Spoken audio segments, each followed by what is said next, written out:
Hoje a gente vai dar continuidade à disciplina para fazer um breve recorrido do que a gente já trabalhou. Nós começamos trabalhando as questões relacionadas aos movimentos sociais, aos primeiros movimentos sociais e aos chamados novos movimentos sociais, né? Fizemos uma construção histórica para demonstrar que esses chamados novos movimentos sociais aparecem a partir dos anos 60, dos anos 70, principalmente as questões relacionadas aos movimentos feministas, né, aos direitos da mulher. E depois a gente começou a ver também uma transformação relacionada às questões das lutas raciais. No caso, aí a gente teria Simone de Beauvoir e Frantz Fanon como teóricos e ativistas, né? Cada um na sua área, né? Simone de Beauvoir, a gente teria, no caso, os movimentos feministas, e Frantz Fanon, as questões raciais. E, em seguida, nós também tivemos os direitos das crianças, dos adolescentes, né, que é mais a nossa área, o aparecimento da Constituição Federal, esse deslocamento aí das questões relacionadas ao Código de Menores para o aparecimento do Estatuto do ECA, o Estatuto da Criança e do Adolescente. E dentro do Estatuto da Criança e do Adolescente, a gente teria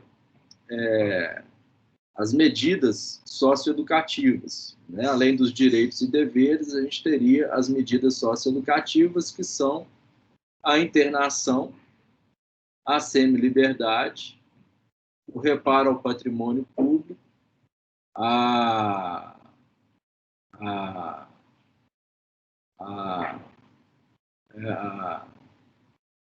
internação, semi-liberdade, patrimônio público, a liberdade assistida e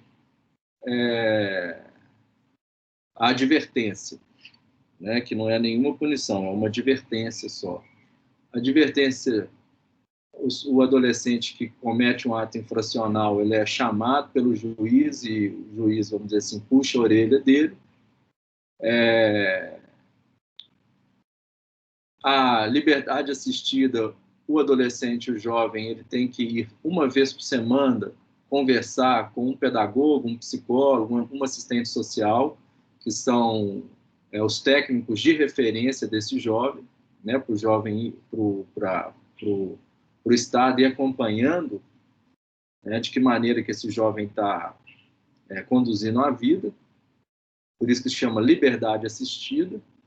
A semi-liberdade, o jovem ele fica numa casa, uma casa de semi-liberdade, que existe um técnico de referência, né? E aí pode ser uma pedagoga, uma psicóloga, um assistente social, que convive diariamente com esse jovem, de segunda a sexta, e no final de semana esse jovem vai para sua casa, conviver com os pais. E a internação propriamente dita, que é esse modelo que nós vimos no filme O Juízo, né? Então, juntamente com o aparecimento do ECA, a gente tem essas medidas socioeducativas dentro do ECA, né? Que a criança e o adolescente passam a ser sujeitos de direitos e de deveres. A partir do momento em que eles cometem um ato criminal, eles são conduzidos a cumprirem essa medida, tá? E nós também vimos a realidade social brasileira, o texto do Octaviani, que trabalha muito as questões relacionadas, né, à questão social, como que o Brasil ele cresce de uma maneira pouco homogênea, pouco democrática, qual que é o impacto disso na sociedade brasileira, né? E, em seguida, nós começamos também a discutir as questões da criminalização dos movimentos sociais, que está também no texto do Octaviani. Eu até mandei um link do Instagram, né, que está tendo toda uma discussão em torno dos desenhos que estão sendo feitos nos edifícios do centro de Belo Horizonte, com o objetivo de criminalizar aqueles desenhos, né? E com o projeto Cura, né, que é um projeto de arte, já está aí aparecendo a criminalização desse projeto. E, juntamente com isso, nós começamos a trabalhar o texto do Foucault, que é o texto que está no livro Vigiar e Punir, que é o capítulo Corpos Dóceis. E nós vimos, né, um exercício, uma prática desses corpos dóceis que leva em consideração as questões relacionadas a uma técnica essencialmente punitiva, né, desses jovens, como que aquela juíza ela culpabiliza, ela individualiza, ela, em certo sentido, esvazia esses sujeitos de subjetividade.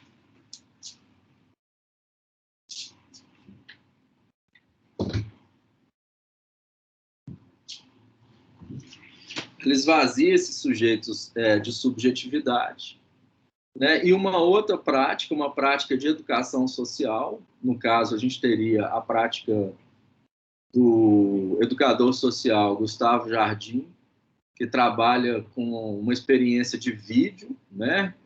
O filme Os Fantasmas, fica claro também uma certa fantasia desses jovens persecutória, né? Que tem um fantasma ali que vai aparecer, que vai pegar eles. Então, assim, uma intervenção que leva em consideração a subjetividade desses jovens, né? Que diz aí de uma posição persecutória e essencialmente, vamos dizer assim, de exclusão, né, social. Por isso é que eles ficam nesse lugar, né, de um outro ameaçador, criam um outro ameaçador, e esse outro poderia ser a sociedade, por exemplo. Né? Isso fica claro no trabalho do Gustavo Jardim.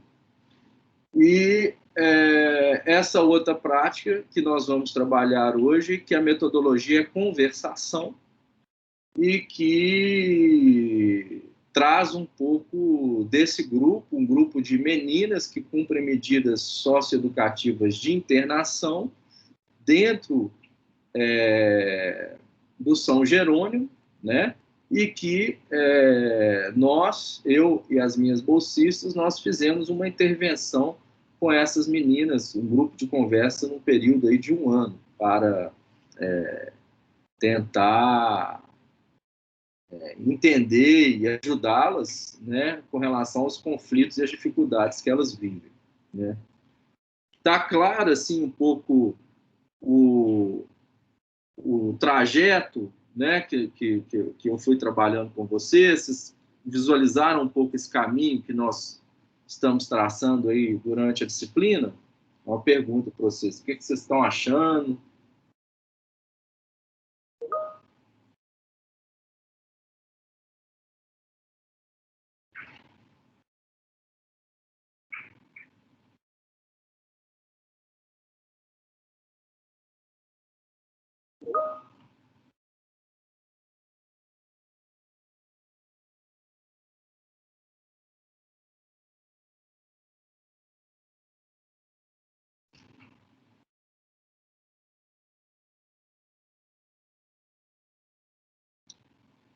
Então, o que até agora eu acho que seria importante vocês, em certo sentido, visualizarem, né, é um pouco uma técnica que leva em consideração, né, essa perspectiva punitiva, né, essa perspectiva que leva em consideração o corpus dóceis, né, e uma outra perspectiva que leva em consideração uma prática de educação social, de intervenção psicossocial, que diz, né, que tenta resgatar esses sujeitos, né, levando em consideração a subjetividade, a identidade, né, porque nós, no campo da pedagogia, da psicologia, da sociologia, nós entendemos que essas dificuldades que esses jovens passam, né, daí também que vem essa maneira de pensar, né, essas ações desses sujeitos como ações essencialmente de cunho social, e elas são decorrentes de um problema social, né? Quando a gente conversa com o nosso amigo que tem uma orientação mais conservadora, vamos dizer assim, esses meninos têm que abaixar a maioridade penal, né? Redução da maioridade penal, isso é um absurdo. Esses meninos não merecem ir para a cadeia, né? A gente só sair de casa que a gente começa a escutar essa conversa, né? Nós, do campo das ciências humanas, nós compreendemos que esse problema, né, é decorrente de uma gama de fatores, daí trabalhar o texto do Octaviani, daí trabalhar o texto, a história dos movimentos sociais, essa mudança dos primeiros movimentos sociais para os novos movimentos sociais, daí essa questão de trabalhar o texto do Foucault, para a gente compreender que esse problema ele é resultado daquilo que Durkheim já havia dito anteriormente, de que estes sujeitos, né, cada sociedade tem o criminoso que merece. Ou seja, o ato criminal, a delinquência, é decorrente do problema social, né? No caso do Brasil, a desigualdade social, a falta de oportunidade, a falta de geração de emprego, a questão racial, o racismo, as questões relacionadas à diferença de classe, o fácil acesso às drogas, porque tem uma questão geográfica de fronteira aí. No caso, a gente tem que também armar, né, estes grupos de polícia federal, não para prender os meninos, mas para ficar tentando pegar estes grandes traficantes, né? Essas pessoas que fazem uso de helicópteros para trazer as drogas para essa região, porque o Brasil não produz cocaína, né? E, a partir daí, a gente conseguir, né, fazer com que os verdadeiros criminosos sejam punidos, que não são esses jovens das periferias. Eles não têm helicóptero, eles não têm esse conhecimento, como que a droga chega no morro. Então, é importante ter uma polícia, mas uma polícia que investiga, que pune os grandes traficantes, né? Então, tem esse problema geográfico e de território, mas tem esse problema, né, que diz aí de uma questão social, da realidade social brasileira, da questão racial, da falta de distribuição de renda. Então, nós compreendemos esse problema como um problema relacionado ao Brasil, a um sintoma social, né? Então, nós do campo da educação, da psicologia, da sociologia, a gente tem que compreender esse problema como um sintoma social, né? O delegado ali, o policial, ele só quer saber se o menino cometeu um ato criminal ou não, né? Só quer saber disso. Você cometeu, você foi lá, pegou uma carteira de um turista, beleza, vai ser preso. Ele não quer saber da complexidade desse problema, né? De toda a parafernália ali que impele aquele corpo negro a cometer um ato delinquente. Não quer saber disso, né? Mas a gente tem que compreender dessa forma. A gente tem que compreender a partir de uma outra forma, que não é essa forma, vamos dizer assim, hegemônica, discursiva, né? Exatamente, Leandro. Então, a delinquência é um reflexo da sociedade. Ela é um resultado, um descaso das questões relacionadas à distribuição de renda, desemprego, à falta de oportunidade, né? Então, daí o lugar do educador social, né? De tentar, num certo sentido, né, e do psicanalista, que tem uma vertente voltada para a política, né? Tentar, no certo sentido, capturar esse discurso, né, esse discurso que está ali tomado essencialmente apenas por uma pulsão de morte, né? Um discurso essencialmente voltado ali por algo, né, que está no campo de algo que vai fazer mal para aquele sujeito, vai fazer mal para a realidade que circunscreve ele, e transformar isso em algo positivo, né? O educador social vai olhar, né, para esse sujeito e vai reconhecê-lo. Não vai fechar os olhos para aquele sujeito que é negro, que não sabe, que tem uma dificuldade de escrita, que não foi acompanhado bem pela escola, né? Então, a gente vai olhar de uma outra forma, né? Então, eu acho que o exemplo do filme do Gustavo é paradigmático para a gente pensar isso, né? Ele faz um trabalho essencial, e agora nós vamos também apresentar essa intervenção que eu fiz com as bolsistas. Quanto maior a desigualdade, maior será a criminalidade, né? Um pensador, o Durkheim, né, que é um sociólogo, que ele falou isso. Olha como é que ele fala: cada sociedade tem um criminoso que merece. É claro que você pode encontrar, por exemplo, na Suíça, né, um psicopata, um sociopata, né, mas isso é 1 em milhões. Aí já não é um problema social, é mais um problema psicológico, tá? Mas no caso do Brasil aí, que a gente vê um número, né, em São Paulo, por exemplo, a gente tem 10 mil adolescentes presos na Fundação Casa, né, que tem essa quantidade exacerbada. Isso não é um problema do indivíduo. Você não vai individualizar o problema, falar: você roubou uma carteira, você fumou maconha na Praça da Savassi, você vai ser preso, você vai pagar uma medida socioeducativa, né? Isso não é um problema, isso é um problema social.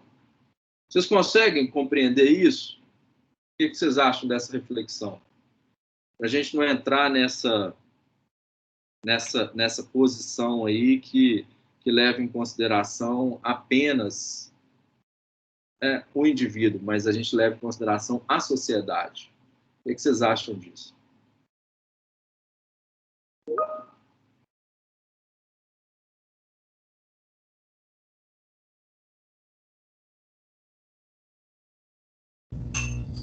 Professor, tá dando para ouvir?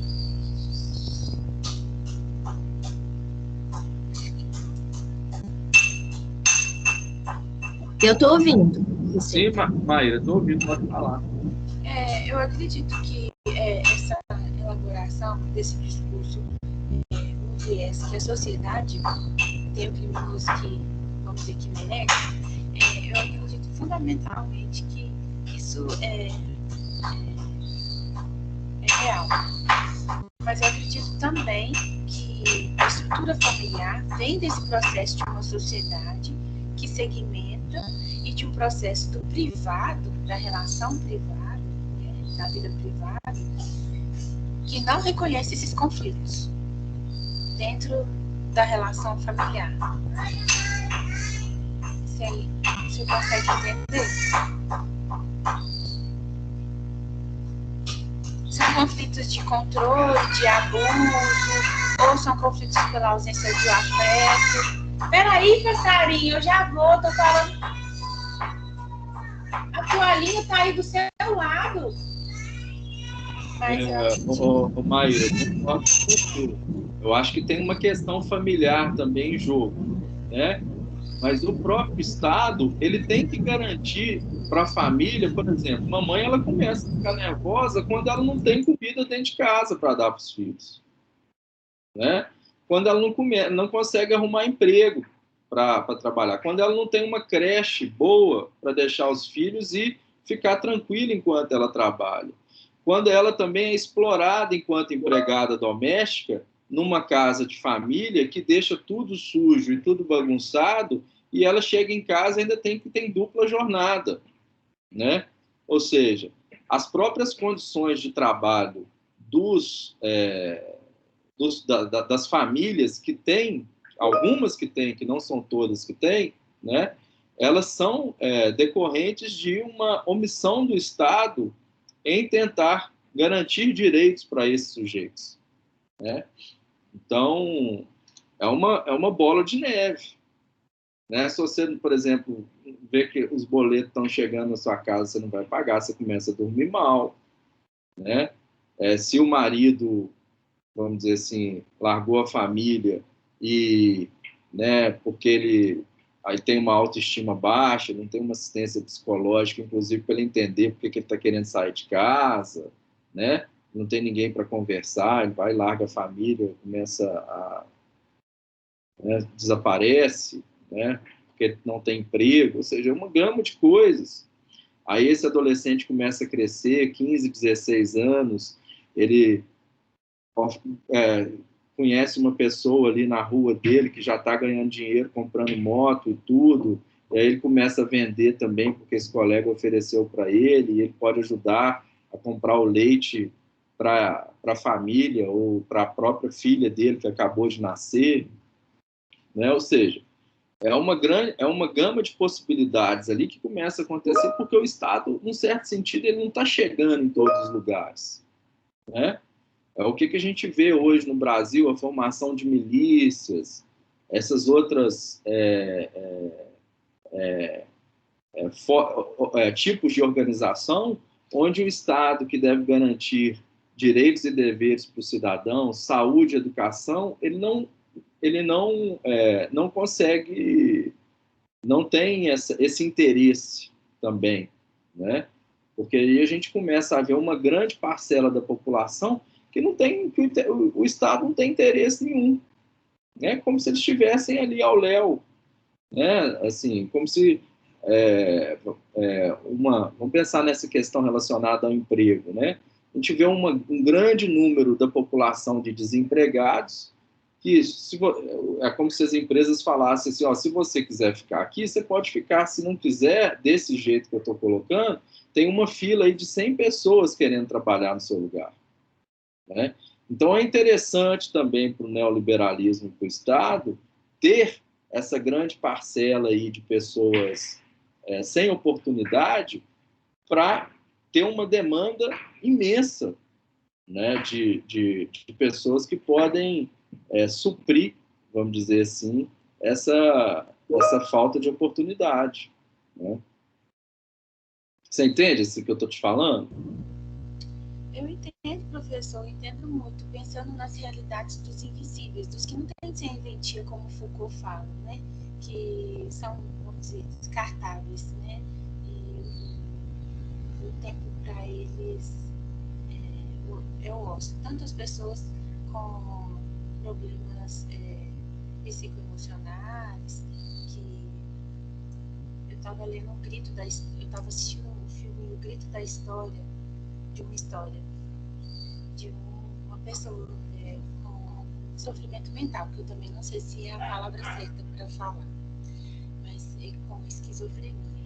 E quando eu penso nessa questão do privado, eu penso nesses movimentos que estão enraizados diante da sociedade e que no privado, que às vezes reverberam mais, sabe?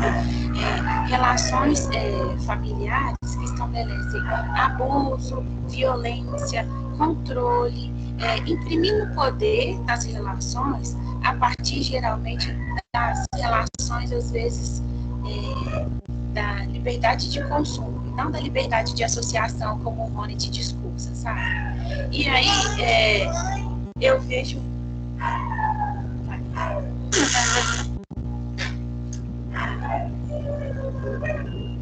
E eu penso que nessas relações, como o texto da Bandiola fala, que tem uma relação, eu não sei se foi viagem minha, mas meio que sagrada da mãe, né? Uma ideia de sagrado. que às vezes faltou o afeto, mas mesmo assim eles se sentem pesarosos porque, de alguma forma, meio que sobrenatural, houve um aviso prévio no dia que aconteceu aquele ato infracional. Então, tem todo um ciclo de uma construção de um sagrado distorcido, que eu vejo que é uma forma de imprimir poder em relação à maternidade, à paternidade, que é o que me causa um certo incômodo. Não sei se é pela minha experiência de vida, mas imprimiu esse sagrado como eu tenho poder sobre você, eu bato em você, eu faço o que eu quiser com você, e a sociedade responde, não, mas ela é mãe, ela sabe muito bem o que ela está fazendo. E esse sagrado que distorce toda uma ideia de afeto, de amor, de buscar harmonia. Mesmo diante de muitas dificuldades, você vê que às vezes isso é latente e às vezes isso se torna invisível a partir das relações de consumo que a gente estabelece e de necessidade e precariedade. Que aí eu vejo que a ausência do Estado realmente necessita ser pautada. Mas também de uma visão crítica a partir de que as nossas relações não são só estabelecidas pela hierarquia e o posicionamento de status que você tem diante da sociedade, do que você pode comprar no supermercado, mas também as relações de associação, de afeto, de interesse, de bem-estar, de estar livre ali junto com o outro, entendeu? Eu sou livre com você e não sou livre porque eu posso ir no supermercado comprar o que eu quiser, entendeu? São essas relações que me causam certa convergência, mas não que eu me oponha a essas relações de que a sociedade tem um criminoso, ou a sensação às vezes é que, de certa forma, os pais também têm os filhos que merecem, não só também norteados pelo viés que a sociedade é culpada disso somente, sabe? Mas por uma falta de tomada de consciência, ou até mesmo a sensação de apagamento, um apagamento de uma realidade que existe e que hoje ela reverbera de uma nova história construída, tipo, que nunca existiu.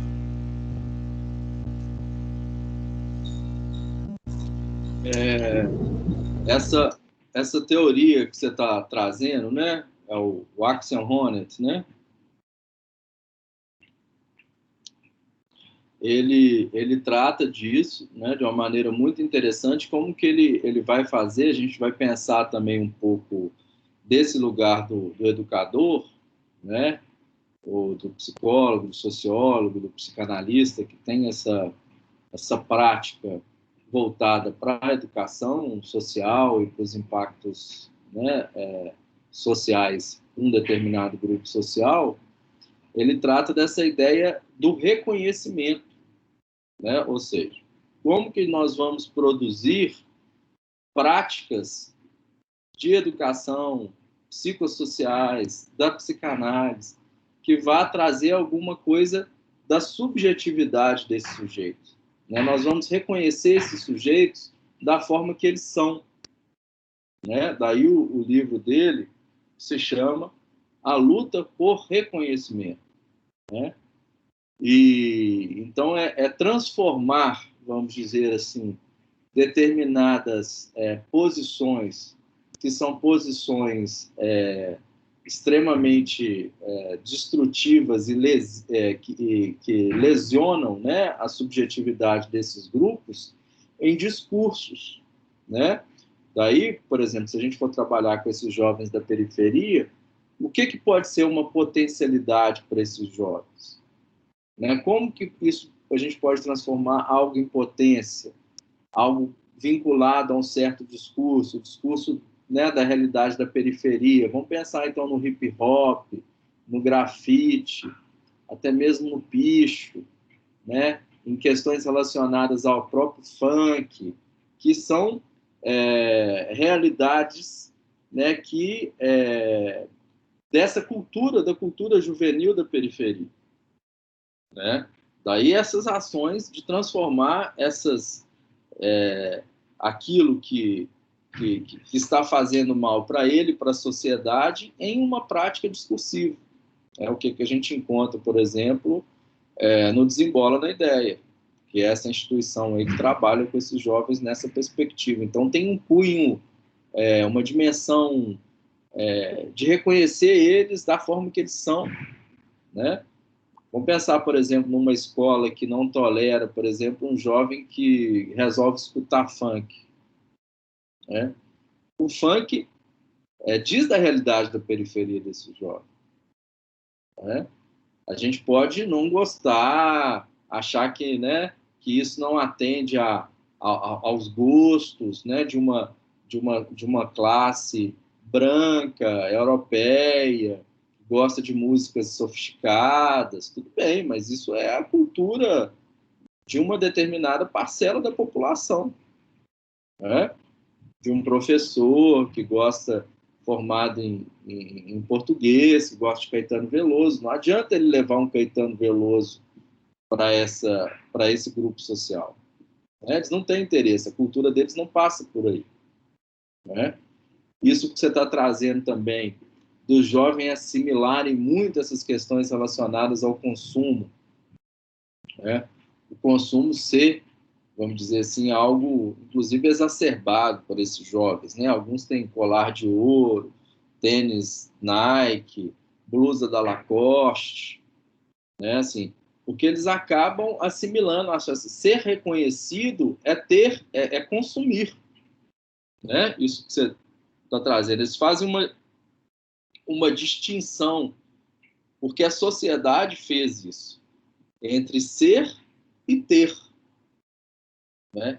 Ser é igual a ter na nossa sociedade de consumo, né? Assim, não importa o que eu fiz, o tanto que eu estudei, né? O que importa é o carro que eu tenho, a roupa que eu tenho, né? Muito mais importante para eles. Então, era interessante, por exemplo, como que eles reconhecem isso com determinados com determinados sujeitos, por exemplo. Se você chega com eles com uma blusa da Lacoste e tal, eles vão te tratar de um jeito. Se você chega muito com uma blusa da Hering toda branca, um tênis, eles não vão dar muita atenção para você, não. Isso acontece quando a gente trabalha com eles. Coisa mais engraçada que tem. Eu tinha uma jaqueta de couro, quando eu trabalhava com eles achavam que era delegado. Aí eles colocavam a jaqueta de couro, sentavam no lugar. Então, a gente tem que acessar eles ali, né, nesse imaginário deles, né? Então é isso, né? Vamos entrar agora no texto As Bandidonas.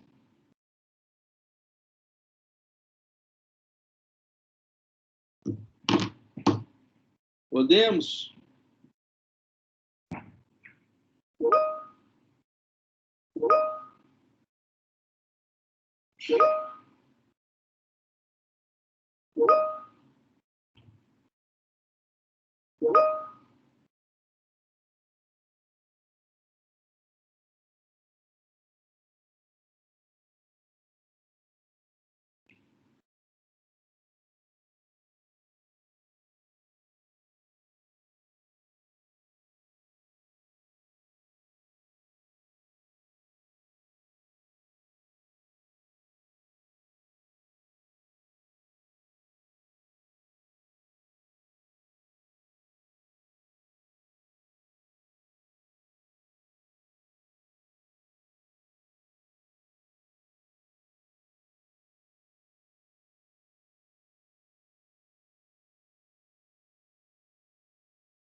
O que vocês acharam do texto? Alguém leu o texto?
Nossa Senhora.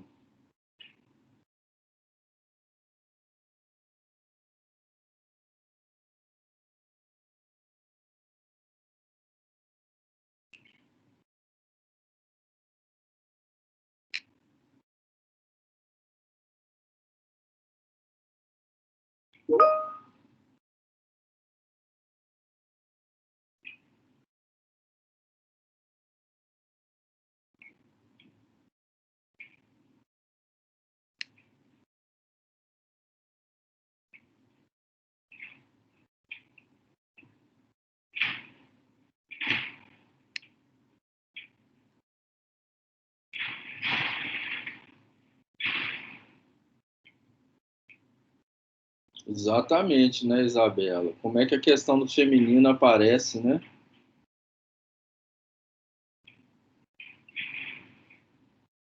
Eu estou procurando aqui, tá, gente? Estou com um problema aqui. Espera aí um pouquinho, aguardem. Não sei por que não está. Deixa eu fazer outra coisa, vou seguir outro caminho que é possível também.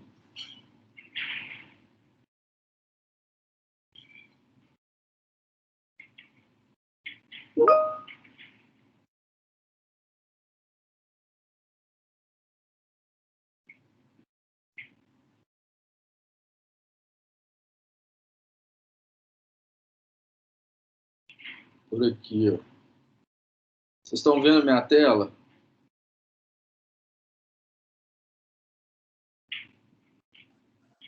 Eu estou vendo, professor.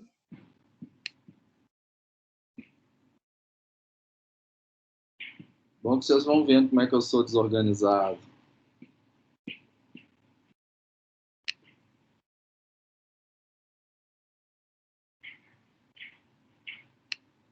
Brincadeirinha, tá?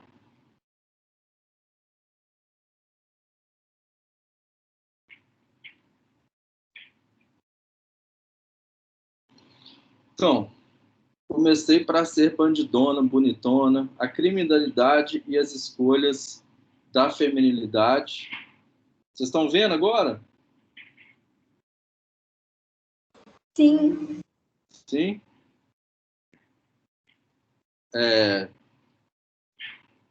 E a criminalidade, as soluções femininas na adolescência. Então, isso foi um trabalho, né, que foi publicado num congresso. Quem escreveu foi a Clara, que é uma bolsista, a Olivia e eu. Tá? Nós fizemos essa intervenção aí nesse centro socioeducativo. Bom? E ele trata, né, dessa ideia de pensar um pouco a questão relacionada à subjetividade dessas meninas, né, de que maneira que elas entendem esse lugar da mulher, essa relação com o traficante, essa relação com a droga, essa relação com a mãe, essa relação com a maternidade, essa relação com o poder. Ou seja, a partir do momento em que nós começamos a conversar com elas, né, a gente começou a entrar ali na subjetividade dessas jovens, né, e tratar de questões que, num certo sentido, angustiam esses sujeitos, né? Então, daí também é importante vocês levarem em consideração, assim, embora a gente estivesse dentro de um centro socioeducativo, né, trabalhando com meninas que cumprem medidas socioeducativas, né, num lugar ali onde esses corpos poderiam estar silenciados e docilizados, a partir da perspectiva Foucaultiana, a gente tentou extrair aquilo que há de singular naquele grupo sem, vamos dizer assim,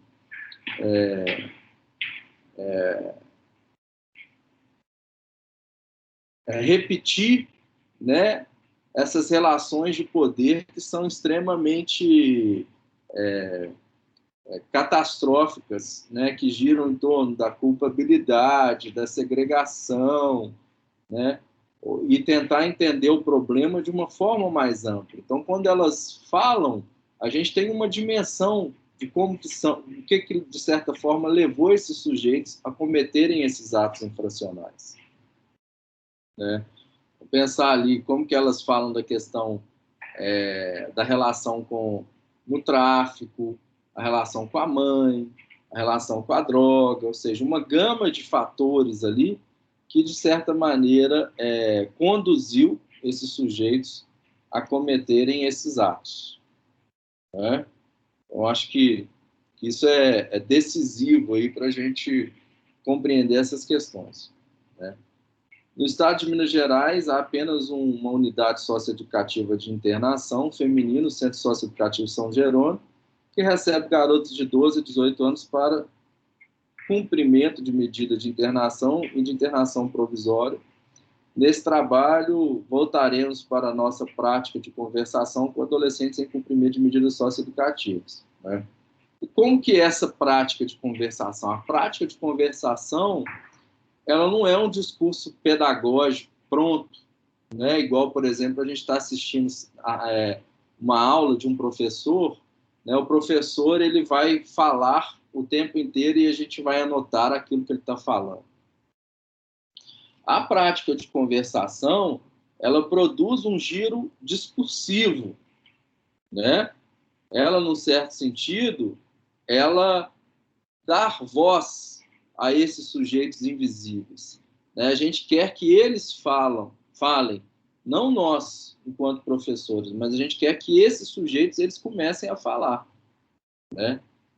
A internação provisória corresponde a 20% das medidas socioeducativas do país. Segundo os dados do Sistema Nacional de Atendimento Socioeducativo, 59,08% dos adolescentes e jovens em restrição e privação de liberdade foram considerados de cor parda ou preta. Se, por um lado, apenas 4% dos adolescentes em privação de liberdade são do gênero feminino, é a partir dos 15 anos de idade que a taxa de homicídio de mulheres aumenta de acordo com o mapa da violência. Já a taxa de homicídio de mulheres negras é de 51% maior do que de mulheres não negras. Dessa forma, os adolescentes em cumprimento de medidas socioeducativas com quem trabalhamos encontram-se inseridos justamente nos dois grupos de mulheres, o maior risco de morte, jovens e negras. Se o número de mortes de jovens negros é bastante inferior ao dos jovens negros, faz-se importante ressaltar que esses jovens sofrem diversos tipos de abuso e exploração que em nossa sociedade inicia especificamente sobre o corpo de mulheres. Nesse sentido, Ana Paula Mussati Braga afirma que, se a mulher é tomada como outro sexo, a mulher negra será ainda mais vista, não só pelos homens, mas também pelas mulheres brancas, como encarnação de um outro gozo de um outro sexo, né? Então, é interessante as referências também dessa autora, principalmente quando a gente vai ler o Frantz Fanon, que é um autor que a gente vai trabalhar aí um pouco mais para frente, né? Mas esse autor, ele trata aí de questões relacionadas ao lugar do negro na sociedade, né? Quem é o negro? O que esse negro desperta? Que tipo de sentimento esse negro desperta para a grande parcela da população, para compreender também as questões raciais e as questões do racismo, levando em consideração, né, os aspectos da subjetividade. Por que, de certa maneira, que tipo de sentimento o negro desperta na outra parcela da população? O Frantz Fanon ele faz isso de uma maneira bem interessante, né? A gente vai trabalhar o Fanon aí mais para frente para entender essa questão racial. Então, nós vamos então trabalhar com conversação, né? Que é uma metodologia ali onde o sujeito ele é convocado a falar, daí a ideia de pegar a técnica da associação livre para trabalhar, né, no nível grupal, assim, deixa eles falar o que vem à cabeça deles, né? Quem trabalha muito isso é um psicanalista que se chama Philippe Lacadet, né?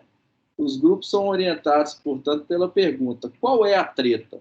Só que a gente quis perguntar isso, né, utilizando um vocabulário, né, determinados construções linguísticas que eles possam compreender, né?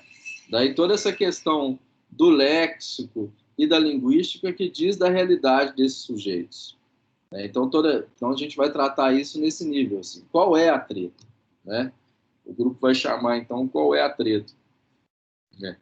E que trabalha com esses adolescentes, né? E que diz então dessa realidade, né? Desses jovens com o objetivo então que é um dispositivo que vai trabalhar, né, muito essas questões relacionadas à feminilidade e aos caminhos do feminino, né? Então, essa questão do feminino, ela foi bastante trabalhada, né, principalmente pela psicanálise, mas a gente vê as questões do feminino também trabalhadas pela filosofia ou pela sociologia, né? É algo que vem cada vez mais sendo discutido no campo da academia, né? Então a gente vê toda essa, num primeiro momento, as questões dos movimentos feministas, elas circunscreviam apenas a mulher branca, da classe média, né? E traziam apenas esse tipo de trabalho, de discussão, né? E no segundo tempo, a gente vai entrar muito nas discussões relacionadas à interseccionalidade, né? Ou seja, o que é ser uma mulher negra da periferia, adolescente, né? Então, a gente vê dois campos aí que se interseccionam, vamos dizer assim. Tanto essa questão relacionada à mulher, né? Mas também essa questão da mulher negra na periferia. São duas questões que se interseccionam, né? E que dizem respeito a, mais especificamente, a realidade deste grupo, né? A gente pode também trazer isso de uma maneira mais complexa, por exemplo, se a gente for trabalhar os aspectos relacionados à própria questão também de gênero, né? Algumas, elas têm uma orientação que passa pela orientação LGBTI+, né? Então, a gente pode tratar também essa questão de gênero, LGBTI+, essa questão racial e essa questão feminina, né? Ou seja, três forças ali que se interseccionam. Nosso grupo de conversação da socioeducação despontam significantes que revelam a nomeação que as jovens constroem para si e que são referenciadas no outro, né? Essas nossas conversações aparecem com frequência no lugar da mulher bandida, né? E o que essa mulher bandida, o que ela procura, né? Ou seja, qual que é a representação para ela dessa mulher bandida, que tem a ver com ter fama e ter dinheiro, né? Como é isso? Ter adrenalina, né? O analista ou a educadora social pode perguntar, né? Aí uma responde: e a gente gosta de ficar vendo arma, ganhando milicinha, roupa. Você não quer saber do que vai ser da sua vida. Trabalhador não dá isso. O trabalhador só dá couro e te trai, né? Aí ela está colocando esse lugar da mulher, do bandido, né? Vagabundo não traem, nem dá couro? Dá sim. Se você for mulher fiel e suas roupas comportam, se não ficar usando shortinho, ele te respeita, vai te dar amor, vai te trair também. Mas para as vagabundas é só pistola. É normal elas traírem. Homem enjoa de ficar comendo a mesma coisa. Aí analisa. E se você não for fiel? Aí ou você fica careca ou vai para o caixão, né? Então, gente, desculpa aí o vocabulário, né? Mas é dessa forma que elas falam, então resolvi manter aí a linguagem dela para a gente não perder, né, essa virulência da linguagem. Vocês veem aí que, no caso, elas trazem essa questão, né, de que ou você tem duas saídas se você trai o dono da boca, né, que ou você vai ficar careca, ou seja, tem toda uma dimensão de vexame ali, né, que você pode ter, né, que elas podem ter, ou então você vai para o caixão, né, ou seja, você vai ser assassinado, né? Essas duas saídas aí que, em certo sentido, aparecem nesse grupo, né? Então, percebe-se, então, que a nomeação, né, mulher de bandido, instaura duas saídas possíveis. Ou se é fiel, mulher do bandido, ou se é uma das vagabundas. Ser fiel gera fama, respeito e ostentação, mas, por outro lado, as faz assinar um contrato simbólico com a regra do jogo.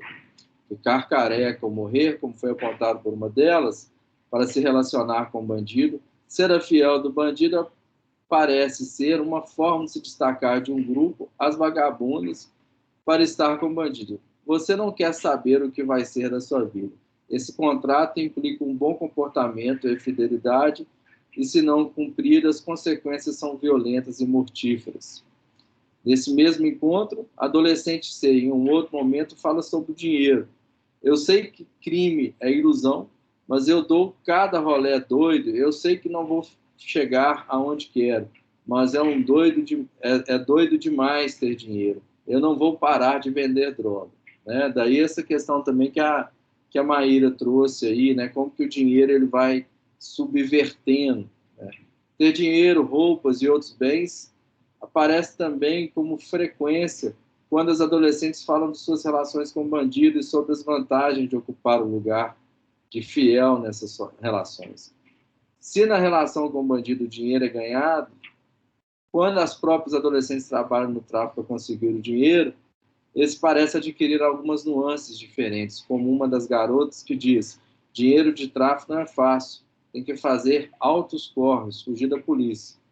A relação com o dinheiro parece dar nessa linha tênue entre a possibilidade de gozo desenfreado e a limitação, como revela uma conversação na qual as garotas repetem que dinheiro de droga é amaldiçoado, ou tudo que a gente compra com dinheiro vai embora. Então tem toda essa ideia, né, com relação ao dinheiro, né? Ter dinheiro adquire para os adolescentes um caráter transitório e dúbio, que ao mesmo tempo em que lhes possibilita ter as coisas ocupando um lugar de possuidora frente ao capitalismo, também amaldiçoa essa coisa. A finitude do dinheiro parece articular-se, então, com o risco, né? E a adrenalina que eles buscam.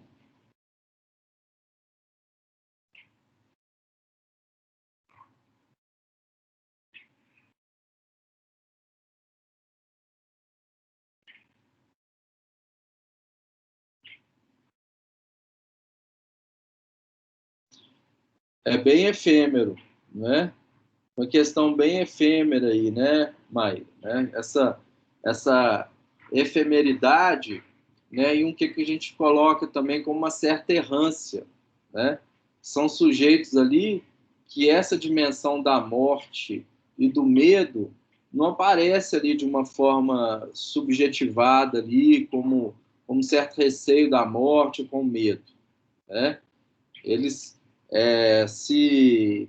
vamos dizer assim, se encontram e se reconhecem de uma maneira muito empoderada, né? Daí essa ideia de um sentimento de uma certa onipotência, né? Mas não empoderamento no sentido político, né? Da forma que Paulo Freire vai trazer, mas um empoderamento falso, né?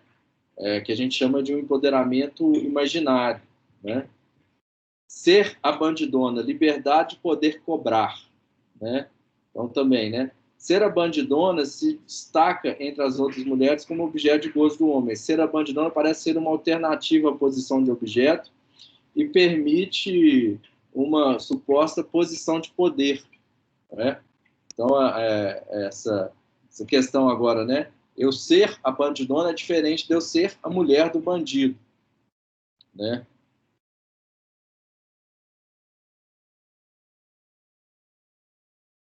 Pode ser interessante isso, né?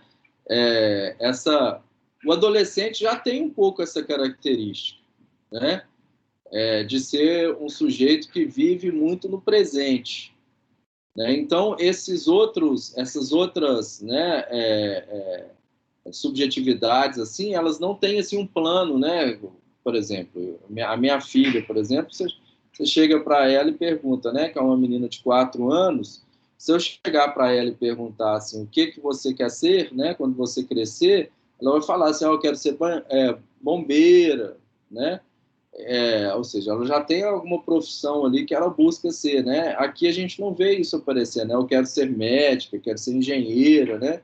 Não aparece isso. Exatamente, que essa noção de futuro, alguma coisa ali de presente, passado e futuro, essa dimensão da temporalidade, ela não se inscreve para esses sujeitos.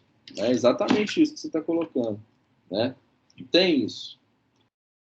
Nos trechos abaixo, adolescente C, que se nomeia como o bandido, diz do seu relacionamento com a namorada, na qual encarna uma posição masculina, diferenciando-se de outras garotas, as namoradas.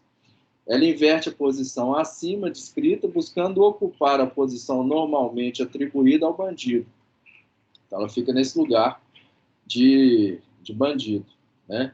Meu namorado também já me bateu, né? É assim mesmo. Melhor do que ficar careca ou morrer, analista. Essa é a única opção melhor?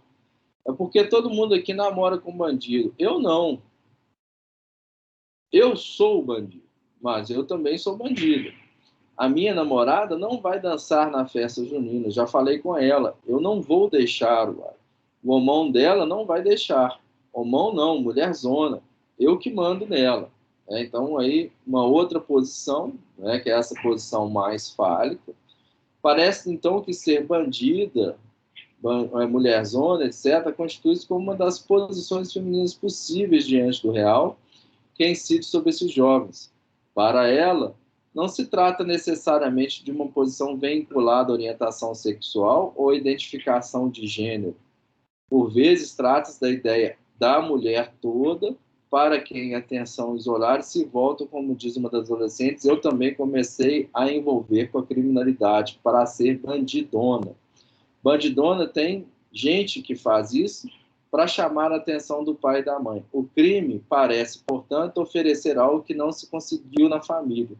Durante uma conversação, uma das adolescentes aponta que a maioria das meninas, em cumprimento de medida socioeducativa, estão ali devido ao envolvimento com o tráfico, né?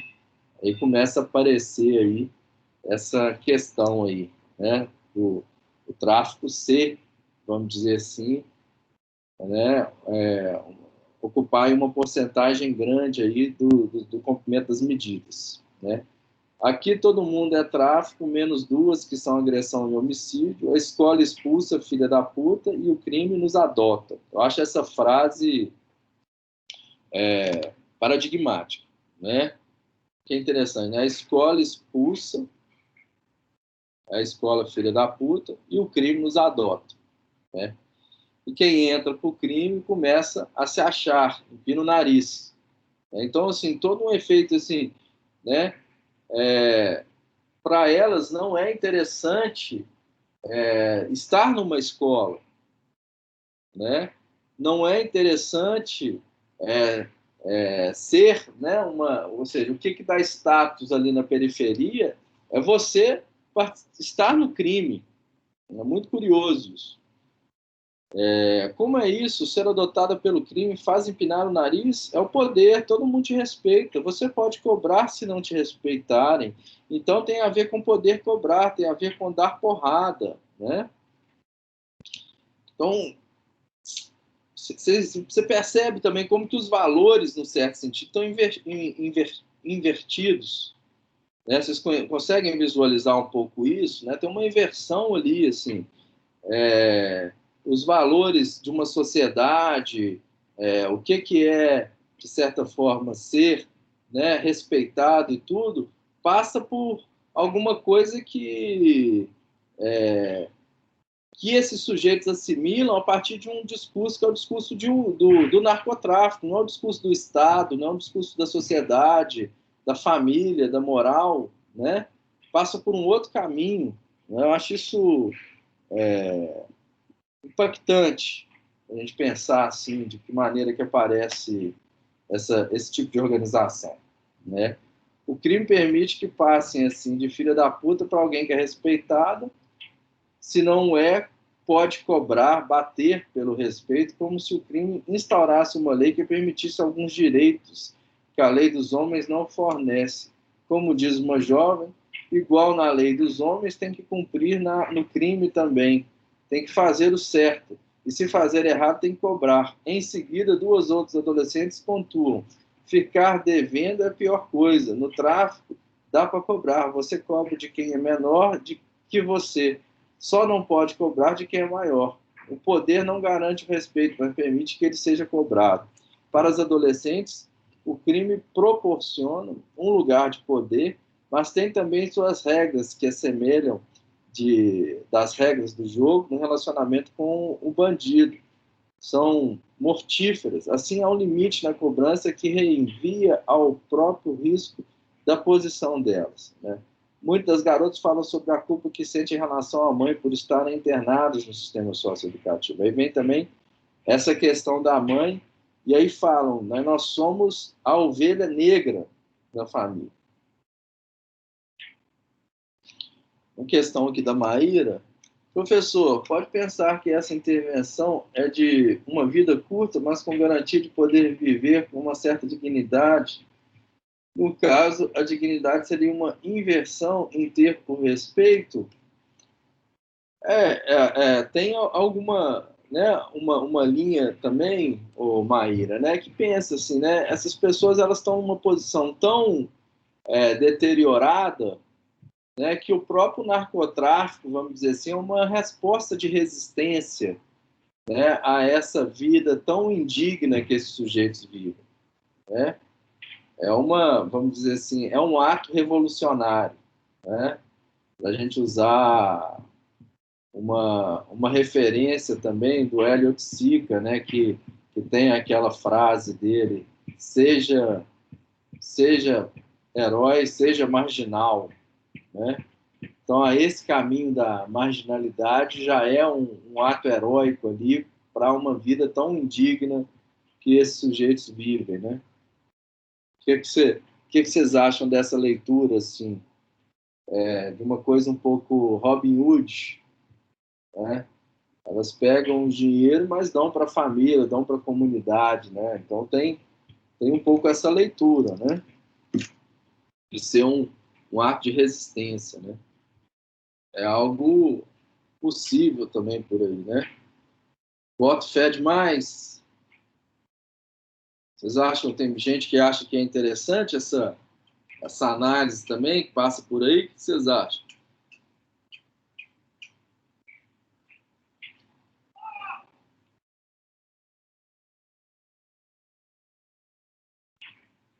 Meio que sobrevivência.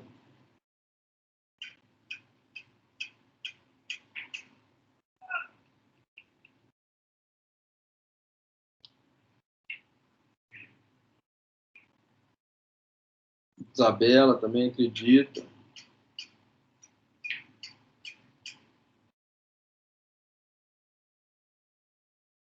Professor. Oi. É engraçado porque a Globo está reprisando agora uma novela que trata muito disso, não no sentido de adolescentes, mas com um tema muito parecido. E é engraçado que as repercussões são sempre, já passou antes, a repercussão foi a mesma, e as pessoas, assim, elas ficam muito animadas, assim, com a questão do crime, com a questão da pessoa, assim, precisar do dinheiro, o marido entrar para o tráfico, a mulher entrar para o tráfico e etc. E no final é sempre uma coisa tipo assim, ah, mas ela procurou, mas ela sabia onde ela estava entrando. E a sociedade meio que não sabe lidar com isso, assim, fica muito claro. Não sabe lidar com adultos, menos ainda com crianças, assim, com adolescentes, etc. É uma coisa muito, assim, interessante, ao mesmo tempo muito triste de assistir, porque é essa questão da sobrevivência mesmo. E às vezes a pessoa passa pela cabeça que, assim, ela não vai ter outra oportunidade, ela não tem reconhecimento, ela não tem visibilidade, então por que não? Viver uma vida mais curta, mas uma vida respeitada, ou uma vida que ela tenha tudo que ela queira, que ela dê à família dela uma situação de vida melhor, mesmo que isso custe caro. Pois é, então tem essa perspectiva, e eu acho que isso eu já ouvi falar dessa novela, eu não assisti nem antes, nem não estou assistindo agora também, mas parece que ela traz essa problemática, né? Esse debate, né?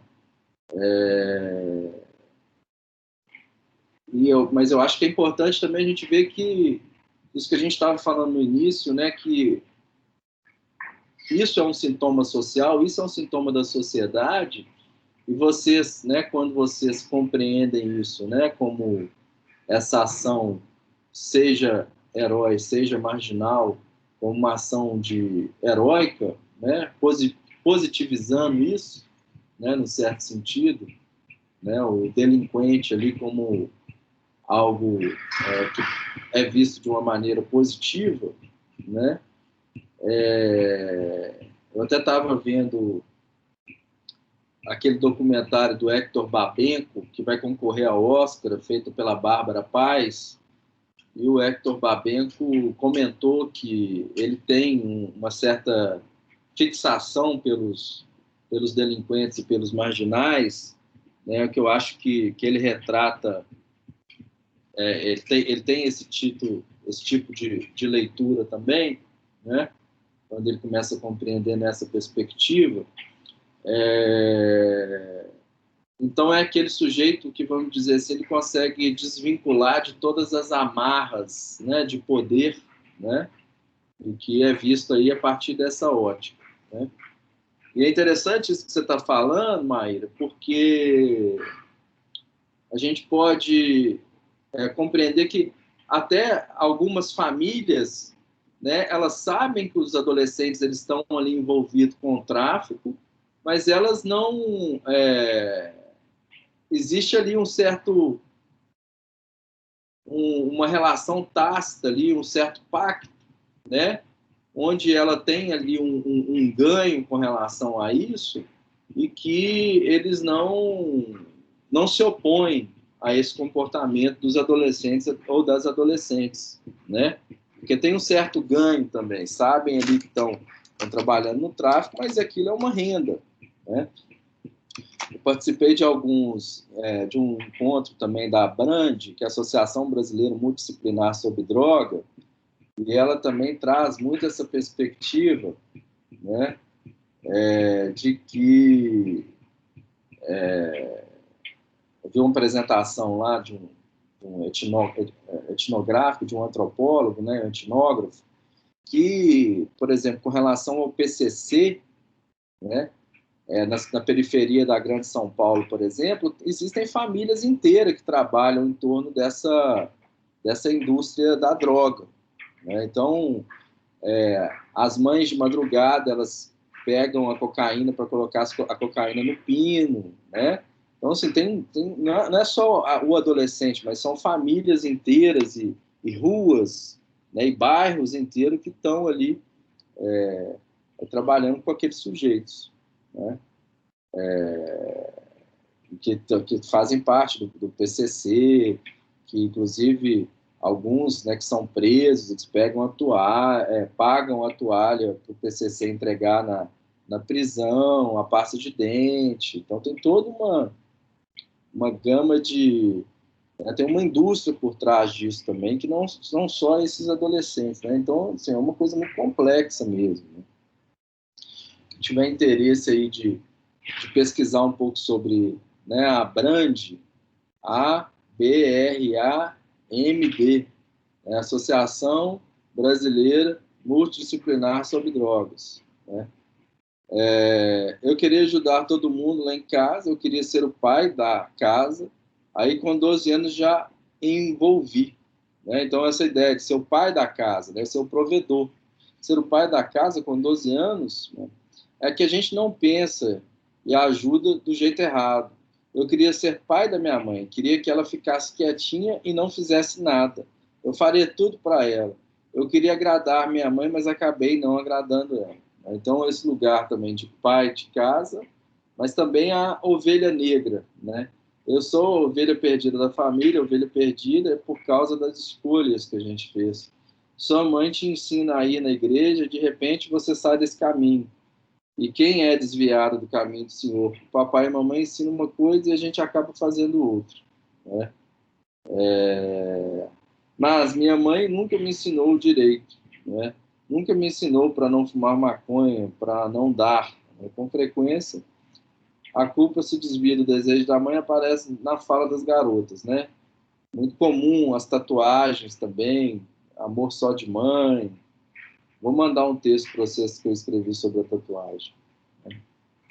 E aí aparece aqui também eu e minha mãe, né?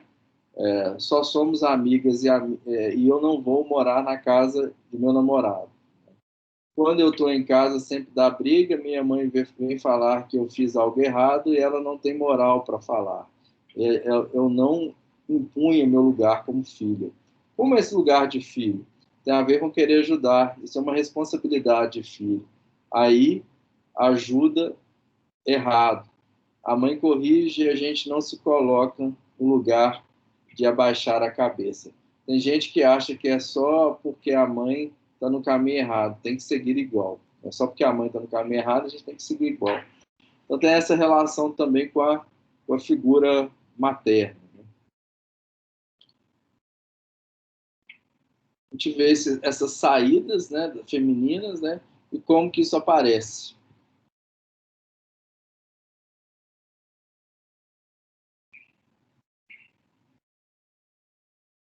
O que vocês acharam aí dessa reflexão?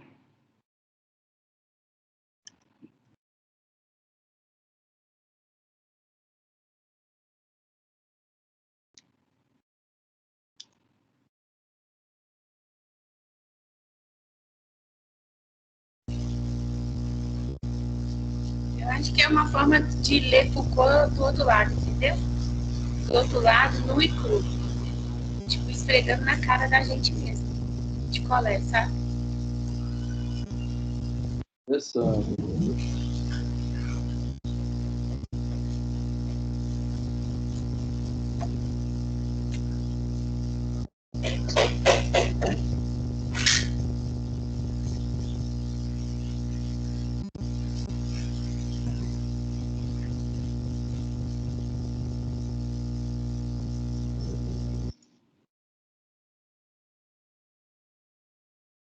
O que mais?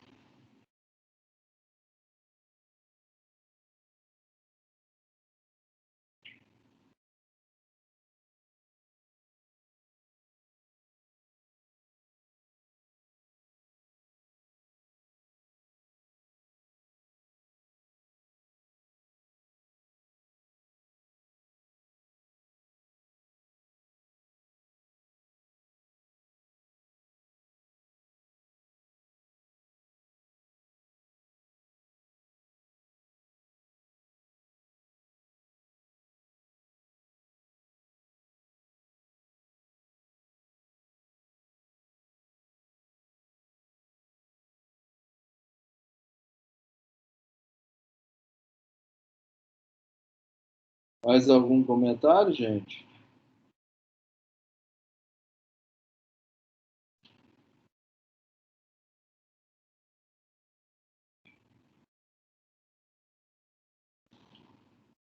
Professor, aceitar um filho no controle de uma favela, por exemplo, mantém o respeito, a cautela da comunidade, o pai e a mãe faz de conta que não vê, mas percebe que a dominação de um território protege de outrens que não vão ter o mesmo zelo pela comunidade.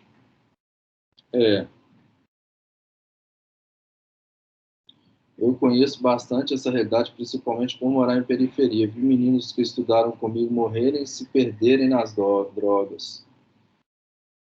E qual que é a sua leitura disso, o Leandro? Como é que você compreende essa questão? Você que teve aí colegas, vizinhos.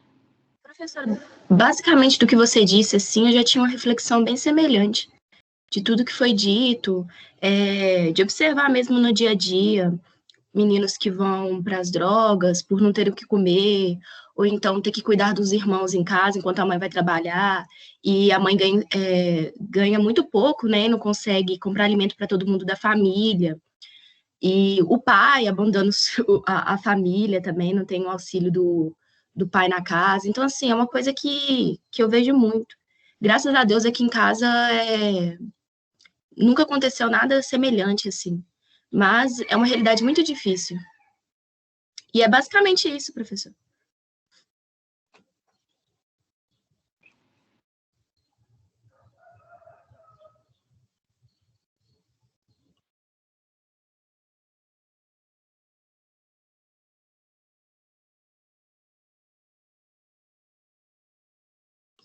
Ah, professor, outra coisa que você falou também é a ideia de reconhecimento, né? Quando esses meninos, eles entram para o mundo das drogas, né, para o tráfico, eles acabam se sentindo bastante importante por causa desse reconhecimento que as pessoas, né, passam a ter. E isso foi bastante citado no texto, né? É interessante também. Mas essa questão do... É Leandro que falou? É isso. Então, Leandro, essa questão do reconhecimento, eu acho que é importante a gente levar em consideração que não é esse reconhecimento no ponto de vista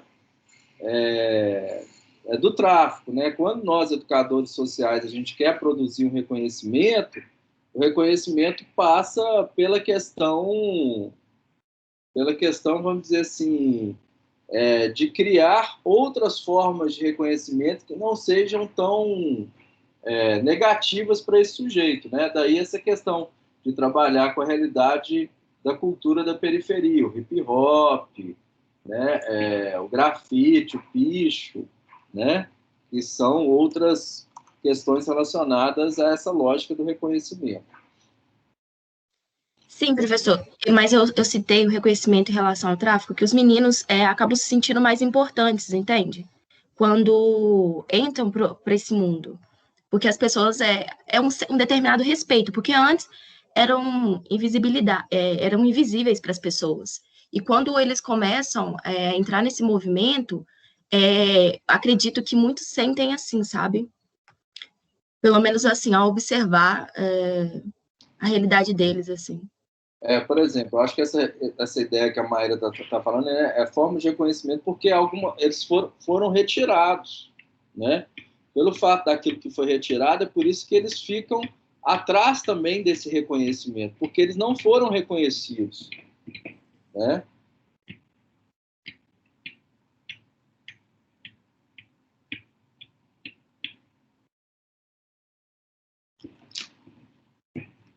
Então, são formas de reconhecimento daquilo que foi retirado. Interessante isso mesmo, né? Por que eles têm essa necessidade de reconhecimento, né? Esse outro... Vocês compreendem isso, gente? Essa questão do reconhecimento?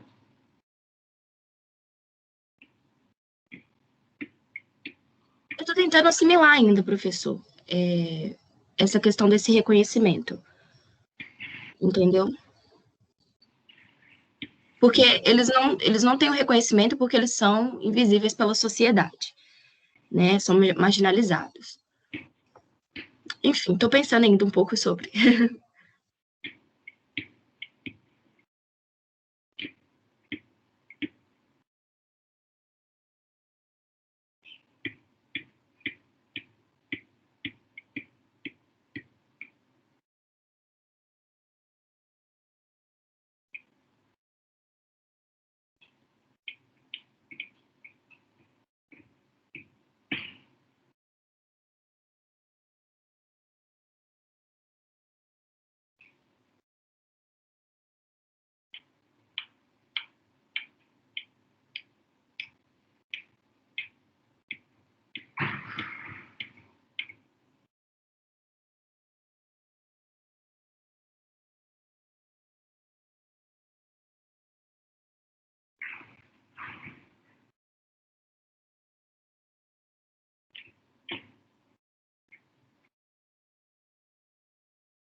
Então, gente, vamos ter mais algum comentário? A gente pode partir para esse outro texto aqui agora sobre a tatuagem. Como é que...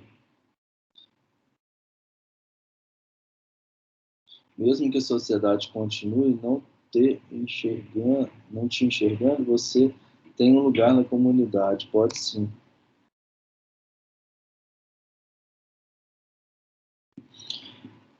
Esse outro texto eu não passei para vocês, porque eu achei que ia ser muito, né? Mas eu posso, inclusive, enviar para vocês depois. É um texto que eu escrevi sobre a questão da tatuagem, né? Como que esses sujeitos, o que tipo de tatuagem que aparece nos corpos deles, né? Então, mas é importante a gente perceber que a prática da tatuagem é algo milenar, né? É um ato que vem da língua do Tahiti, né? Que quer dizer um ato de desenhar, né? Então, tatuagem quer dizer desenhar na língua do Haiti. Mas é importante a gente ver que, no caso dos adolescentes, né, desses adolescentes, é muito comum eles tatuarem os corpos com os nomes deles, com o nome da mãe. Então, tem uma relação ali com a mãe. E esse ato de escrever no próprio corpo tem um efeito, vamos dizer assim, de organizar esse corpo, né? Então, é muito comum vocês verem, né, eles tatuarem também a palavra vida louca.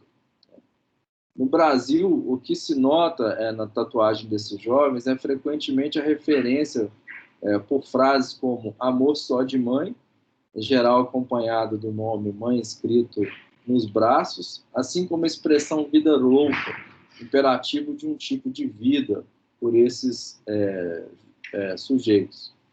O tráfico de droga é um dos principais fatores da vulnerabilidade social, no qual os adolescentes brasileiros se veem envolvidos. A frase amor só de mãe expressa que o único laço vislumbrado com o outro é a mãe. Os corpos parecem poder se preencher apenas a esse sentimento, além do fato de que a frase traduz com eficácia a permanência e a imutação do mito do amor materno na contemporaneidade, ao lado do discurso da mulher moderna que deixa de ser mãe, né? O nome da mãe escrito no braço segue o mesmo caminho. Uma mãe é a garantia de um amor, talvez o único amor que esses sujeitos recebem em suas vidas. O termo vida louca, né, surgiu na Califórnia, advindo das gangues de Porto Rico, de maneira geral, é um estilo de vida compartilhado por milhares de adolescentes brasileiros, tendo sido consagrado no título de uma música do grupo, do Racionais MC, né, no disco Nada Como Um Dia Após o Outro. Quando certo número de adolescentes envolvidos com tráfico no Brasil tatuam a palavra vida louca, amor só de mãe, e o nome da própria mãe, teremos um significado específico para essa prática. Vida louca surge como uma gíria dos guetos para unificar e nomear a experiência de vida desses jovens. A expressão permite a ligação entre o crime e a vida da periferia, mas, antes de tudo, ela carrega um signo de existência, trazendo um linguajar da favela para o corpo, que configura, ao mesmo tempo, uma subversão da linguagem comum. A escrita se apresenta como uma locução não dicionarizada, né? A palavra louca aparece grafada com letra K, assimilada do inglês, e sem a letra U, né? Corrompendo a norma oculta da língua portuguesa. A renúncia, assim, se origina do espanhol louca, como para os porto-riquenhos, mas também transmite a escrita a marca da oralidade nas ruas. A palavra, o nome vida louca é bastante utilizado na periferia, revelando uma maneira de vida que seria o contrário de outra nomeação entre os jovens de periferia. Zé Zé, que seria aquele adolescente anônimo que prefere ter um subemprego e criar uma vida de trabalhador, como pedreiro, trocador de homes, garçom, para servir a classe dominante, né? Então, essa questão, assim, esse lugar do Zé, né, ele é interessante, porque ele exatamente ele denota isso, né, que a Maíra estava falando, né? Assim, aquele que não se revoltou contra a sociedade, ele seria um Zé, aquele que aceitou se servir a essa classe dominante, né?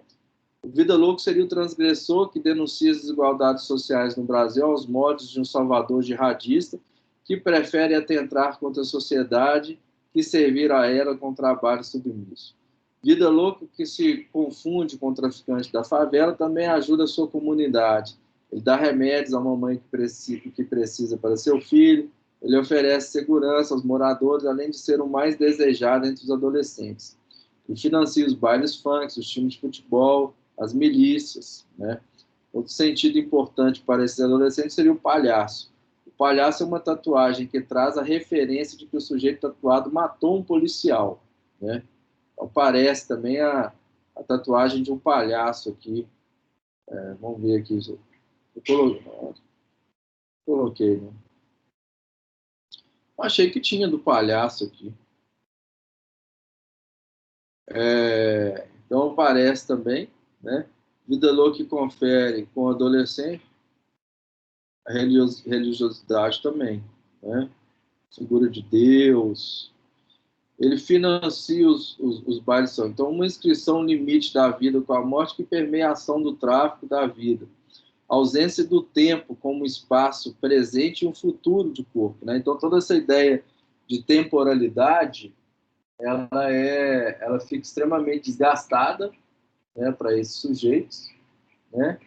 E o que aparece aí essa noção de que os corpos são corpos errantes. E as tatuagens, elas podem funcionar como uma espécie de fixação, né? Ela pode fixar, vamos dizer assim, esse corpo, dar uma certa temporalidade, uma espacialidade para esse corpo, né? Então, uma falta de ponto de identificação, né, produz múltiplos nomes passageiros que ancoram o mundo desses adolescentes. Não sei se vocês já viram o filme Cidade de Deus, né? Aí o Dadinho, ele muda de nome, né? Ele fala assim, Dadinho, caralho, porra, agora é Zé Pequeno, né? Ou seja, então um determinado apelido ali, ó, onde o sujeito ele muda de nomeação, ele deixa de ter o nome da filiação ou, né, o nome relacionado aos colegas, e ele passa a ter o nome como se ele deixasse de ser, né, e tivesse ali um outro lugar, né, um outro significante, uma outra identidade, como se ele recebesse um outro batismo a partir do momento que ele entra no tráfico, né? Então é interessante essa dimensão corporal, onde ele descola de determinados significantes e consegue colar em outros significantes, né? Então esse efeito, né? A atitude opera frequentemente, a internet opera frequentemente como um agente Saint-Blanc que dirige o adolescente, lhe propõe as opções de signo de representação mediante a criação de comunidades virtuais. Isso acontece também na internet, né? Então ele fica nessa posição metonímica, né? Um certo desligamento, né? E que tem efeito aí nesses atos de tatuar, né? Isso, né, se a gente for levar um pouco nessa perspectiva lacaniana, principalmente o Lacan do Seminário 20, né, que ele trata um pouco dessa ideia de ter um corpo, né, ou ser um corpo, e ele vai chamar isso, né, esse efeito de criar um corpo com uma ideia de contingência corporal, né? Aparece a ideia de que você vai ter um corpo a partir do momento, a partir desses efeitos da contingência corporal, né? E isso vai ser uma referência para a gente pensar o estatuto do corpo de uma maneira mais contemporânea, né? Que esse corpo ele não vai se inscrever apenas tendo como referência o estágio do espelho, né? Mas um outro momento ali da construção da subjetividade do sujeito, onde a partir de um determinado fator contingente, por exemplo, esse momento em que ele sai, né, dessas relações familiares, e ele entra num outro momento, que é esse momento de entrada no tráfico, onde ele vai ter um outro, vai ser batizado, vai receber um outro nome, isso tem efeitos de contingência, né, nesses sujeitos.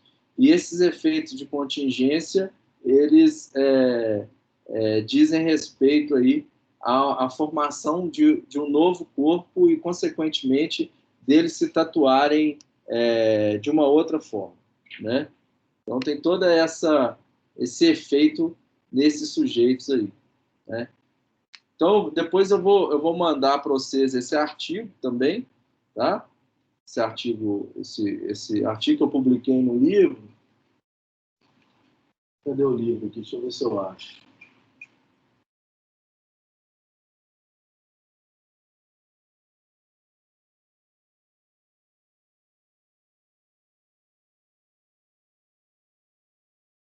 Tá.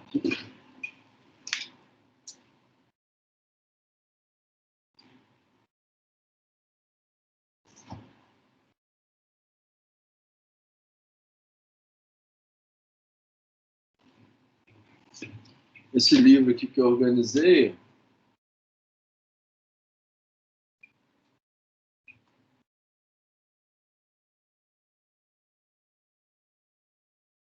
aqui tem até mais fotos.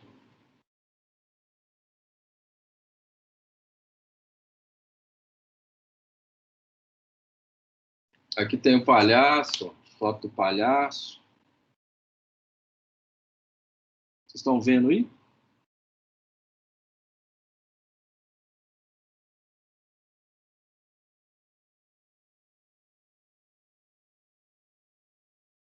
Aqui tem essa foto de cunho religioso.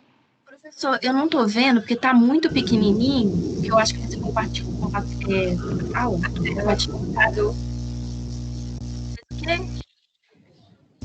Ele compartilha, acho que ainda tá compartilhando a tela do computador pra gente. Compartilhou a tela do computador, foi isso que aconteceu, E aí eu não consigo ver.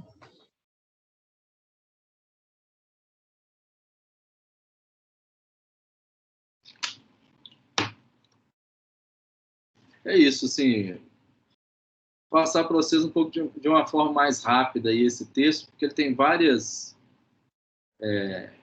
minuciosidades ali, principalmente da psicanálise, né? E vou mandar para vocês também. Então, acho que deu, assim, para a gente entender um pouco a subjetividade desses jovens, né? Quem pretende trabalhar com eles vai se deparar frequentemente com isso, né? Tanto no ponto de vista dessas construções femininas, como também com relação à história, né, da subjetividade deles, como que eles são, se retrata alguma coisa da história deles. E essa intervenção, que é uma intervenção, né, que se chama conversação, e que nós retratamos aí uma forma deles se colocarem, deles se posicionarem, né, quando a gente dá voz para esses sujeitos, né? Essa metodologia da conversação é uma metodologia que busca, no certo sentido, trazer, né, alguma coisa da subjetividade deles, né? Então, de certa forma, mudando ali certo um giro discursivo, né? Se a gente tem ali, num primeiro momento, uma posição onde o pedagogo, o educador, né, ele é que sabe, fala assim, gente, então, vamos parar de usar drogas, nós somos pessoas que não podemos usar drogas, pare de usar drogas, vocês ficam na rua, né, que é igual aquela juíza que estava falando, que é um discurso que a gente chama de discurso do mestre, né. Quando você fica numa posição de escuta e você pede para aquelas jovens falarem, e aí não é você que sabe, mas elas que sabem, elas sabem por que elas usam droga, né? Seja porque elas são a ovelha negra não é uma palavra adequada para falar, né? Elas são a ovelha desgarrada da família, elas são uma pessoa que elas, né, por que elas usam droga, o que leva elas a fazer isso, e elas criam narrativas em torno disso, você está colocando elas num outro lugar, né? Acho que isso que é importante a gente perceber nessa intervenção. A própria intervenção do Gustavo, né? Vamos criar um filme aqui, qual é a ideia que você tem? Ou seja, deixar esses sujeitos falarem, né? De que maneira que esses sujeitos aparecem? Então, eu saio desse lugar de saber e coloco, eles sabem, né? Que é muito essa perspectiva freiriana de Paulo Freire, da pedagogia do oprimido, né? O oprimido sabe. Ele sabe qual que é esse lugar, o que ele está ocupando. Vamos escutar eles? Vamos ver o que eles têm para falar? Vocês estão entendendo um pouco essa sutileza aí?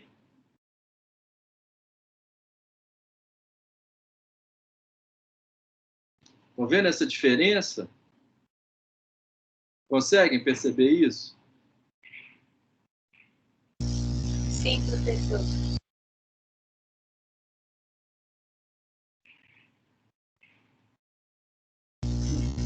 O que eu lembrei do filme, do filme Juízo, é que, em paralelo com o texto que o senhor fez, junto com as duas alunas do senhor, é que, em certo momento, elas falam do respeito com a mãe e do atrito que tem, que na hora que a mãe xinga, elas, né, têm que abaixar a cabeça. E eu vejo a postura da juíza como que elas não têm o que falar ali, entendeu? Meio que em paralelo, às vezes, a proposta de se calar para a mãe, não se cala, e se cala para a juíza, que, tipo assim, coloca, o que eu vou falar ali? Nem se eu tivesse certa, nem se eu tivesse não matado, não vendido droga, eu não ia falar nada daquela mulher, porque para mim é a relação toda de um descontrole emocional, de um teatro, um espetáculo, sabe? Eu não tenho que abrir a boca para aquele sujeito. Ela, para mim, não tem mérito ali. Ainda por cima, em detrimento de outros, sabe? Que ainda estão em situação mais vulnerável. Mas aí vem esse paralelo da relação da mãe, que ela se cala para a mãe, não se cala, e se cala para aquela juíza.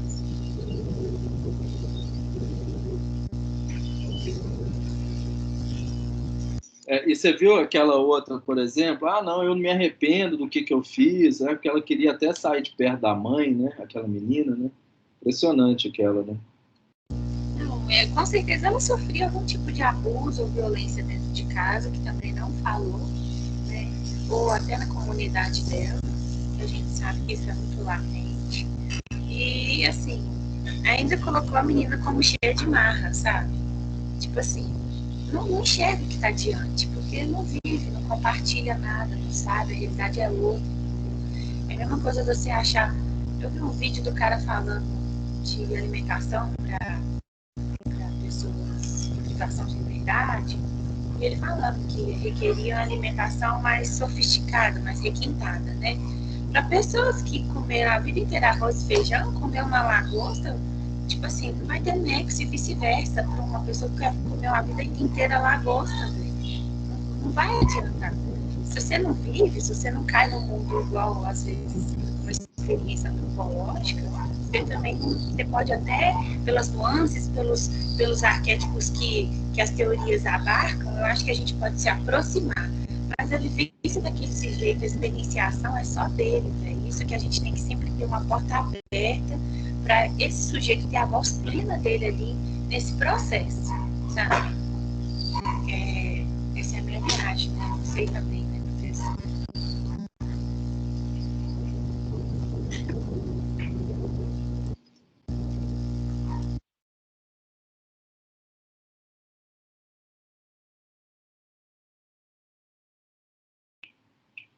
Mais algum comentário aí, gente?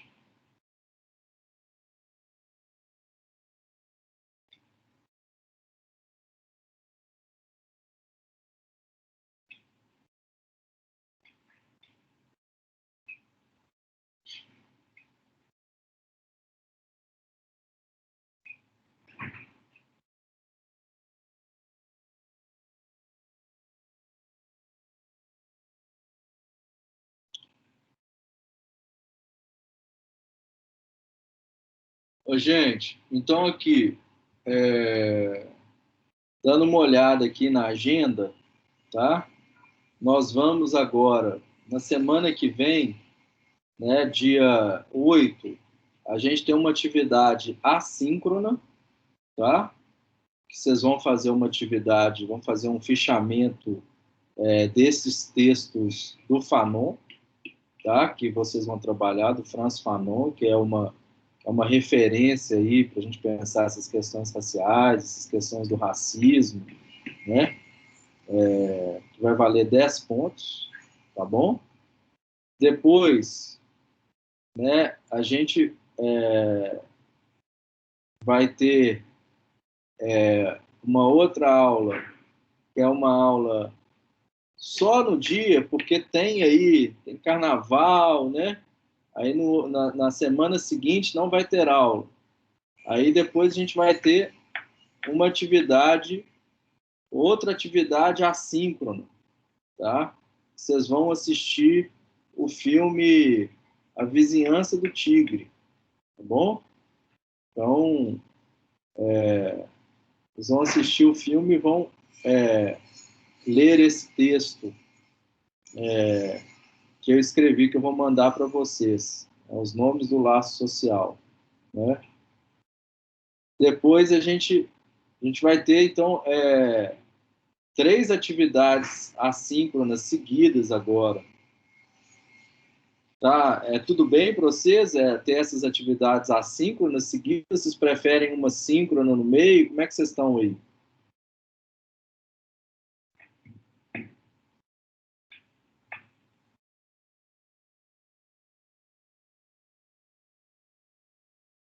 Porque depois a gente vai ter mais 3 síncronas seguidas, tá? Então a gente vai ter 3 atividades assíncronas, depois a gente vai ter 3 seguidas síncronas, né? Então,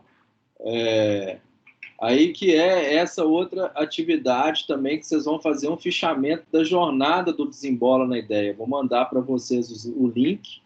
Como foi uma jornada de 3 dias, vocês vão escolher ali um período da tarde e vão fazer um fichamento também dessa jornada do Desembola, tá?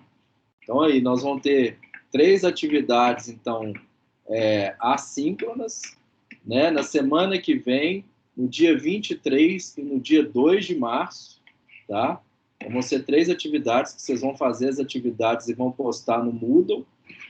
Qualquer dúvida e tudo, vocês podem me perguntar aí no grupo do WhatsApp, né? E depois a gente já vai começar com as atividades síncronas. Os 2 primeiros dias são apresentações de trabalho, a gente já está começando aqui a formar os grupos, né? O primeiro grupo é Políticas Públicas para a Criança no Brasil, Contexto Histórico e Social da Saúde.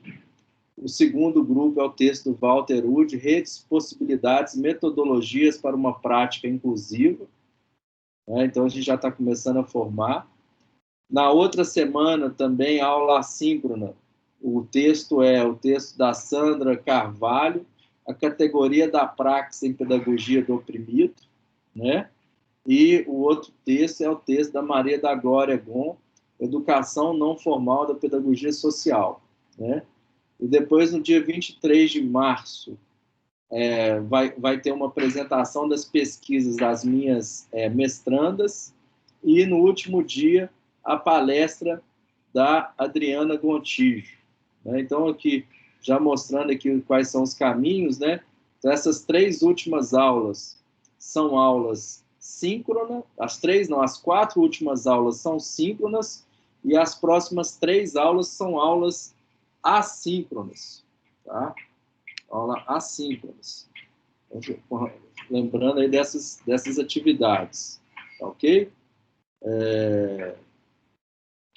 A Maíra quer perguntar alguma coisa?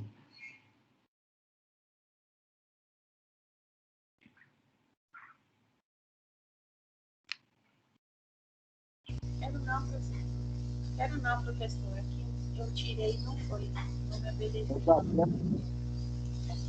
2 de março? 2 de março? Sim, tem o trabalho para o dia 2 de março. Vocês agora, nessas 2 atividades assíncronas, vocês vão fazer um fichamento do Fanon do dia 9 de fevereiro. O dia 3, a Vizinhança do Tigre, o meu texto, não tem trabalho, tá? E a Jornada do Desembola tem um trabalho que vocês têm que entregar. Então, nessas próximas aulas, 3 atividades assíncronas, vocês vão me entregar 2. E a outra eu não vou cobrar trabalho, senão vocês vão ter que ficar fazendo trabalho demais, tá? E lembrando que no dia 9 de março e no dia 16 de março já tem a apresentação dos textos de vocês, né, que a gente está organizando no grupo do WhatsApp. E no dia 23 a gente tem a apresentação das pesquisas das minhas mestrandas, e no dia 30 de março a gente tem uma palestra da Adriana Gontijo. Pode ser assim?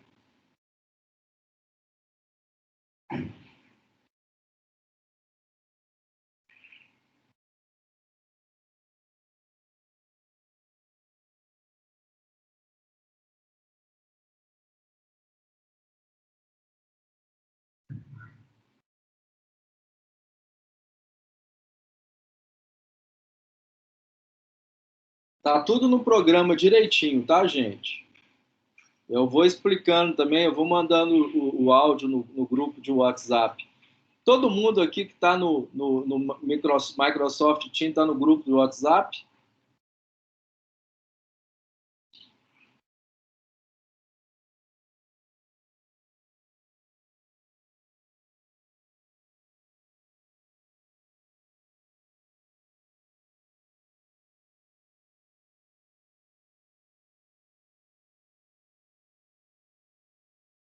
Hoje, por exemplo, não precisa fazer atividade, né?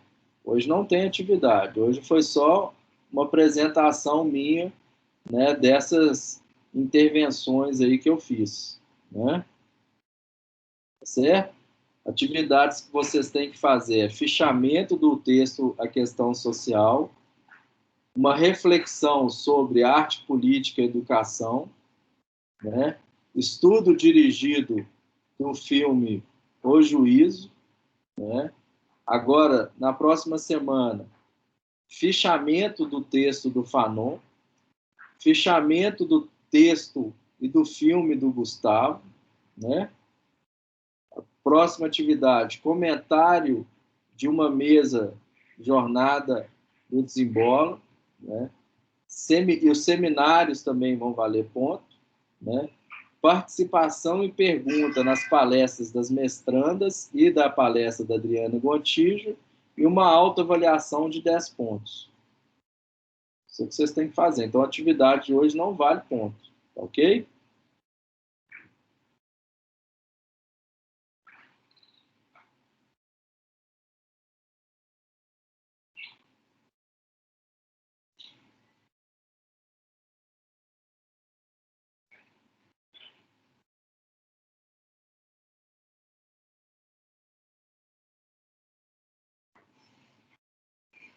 Vocês estão postando direitinho lá no Moodle, na minha UFMG?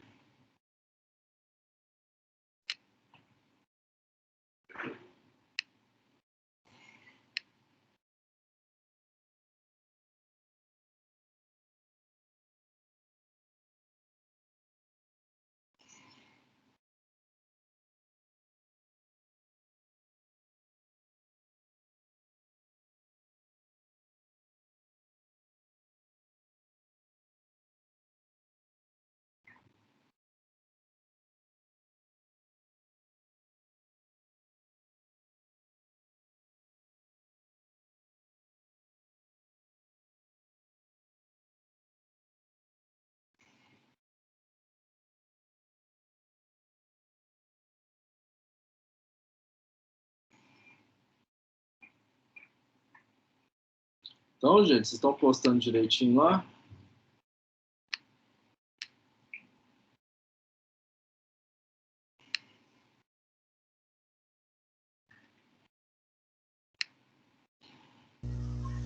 Já não pode postar, professor.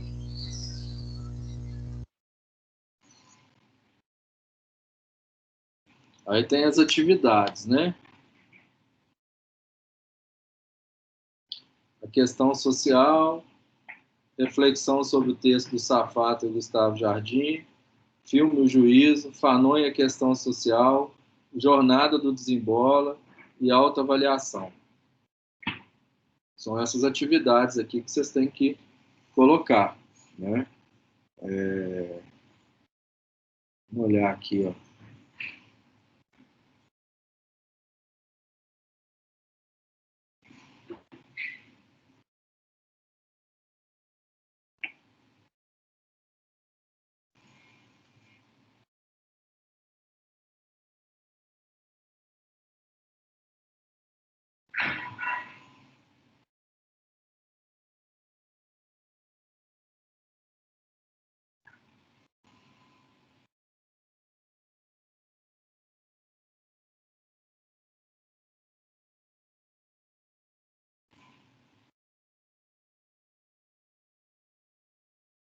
Fichamento da questão social, reflexão sobre arte e educação, né?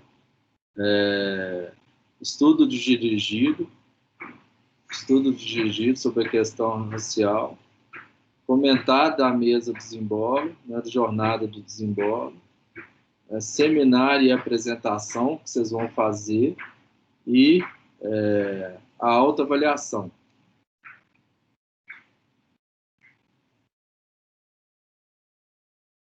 Vamos ver aqui, ó. Questão social.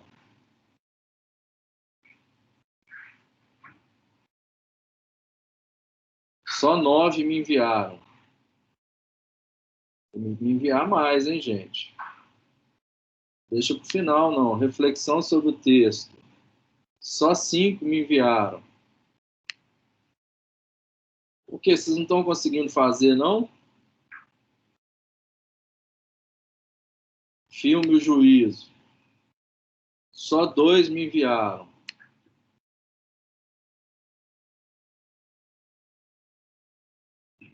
Fazer, pessoal.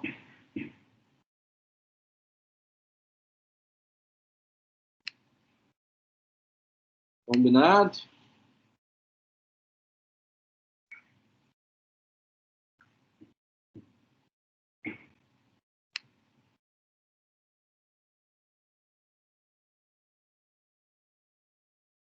Então tá bom.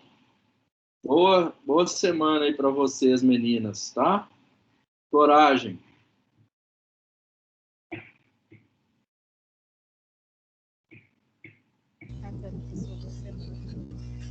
Boa semana, gente. Tchauzinho, galera. Até semana que vem. Sim.